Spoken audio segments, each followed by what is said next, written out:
आदरणीय पोलीस अधीक्षक, मी विद्यानंद काळे सध्या बदनापूर पोलीस ठाण्यात पोस्टिंगला आहे. पण मी इथं आल्यापासूनच भाजप आमदार नारायण कुचे न्यायालयीन कामकाजात अडथळे आणतायत. त्यांचं ऐकलं नाही तर धमकावतायत.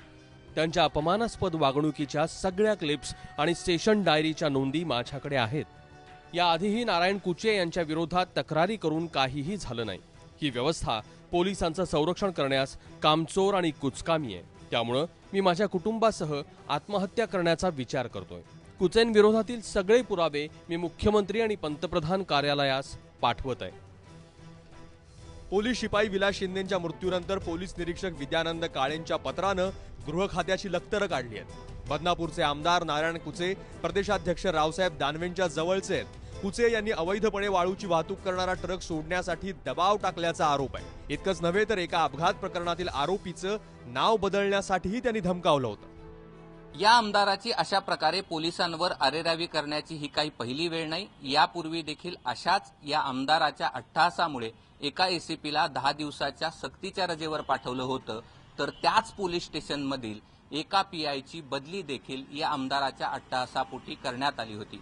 आता तर या आमदारांनी चक्क पोलीस अधिकाऱ्यालाच या ठिकाणी शिवीगाळ केली आहे आणि त्यामुळे त्यांनी आपल्या कुटुंबासह आत्महत्या करण्याचं पत्र एसपीच्या मोबाईलवर पाठवलं.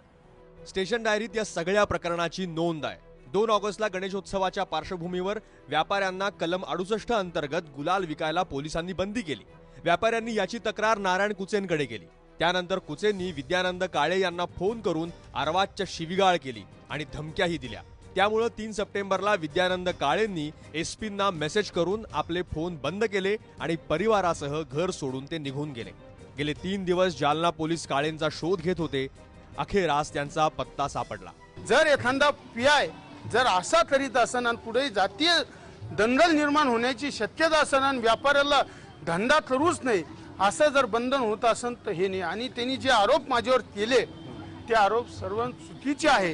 यापूर्वी तुम्ही त्यांना दमदाटी केली? अजिबात केली नाहीये. त्यांना कोणतेही अवैध धंद्याच्या बाबतीत बोललो नाही. माझा कोणताही अवैध नाही. त्यांना कोणत्याही पोलीस स्टेशनला गेला तर त्यांचा असाच येतो. पोलिसांच्या छळाचं प्रकरण सार्वजनिक झाल्यावर गृह खातं जागं झालंय. त्यांनी आयजींना चौकशीचे आदेश दिले. चौकशी एसपी करत आहेत. चौकशी एसपीनी केल्यानंतर त्या संबंधीचा अहवाल आल्यानंतर काय करायचं हे ठरवण्यात येईल. पण नेमकं काय प्रकरण झालंय? नेमकं काय प्रकरण आहे हे एसपी चौकशीनंतर ठरवू शकतील.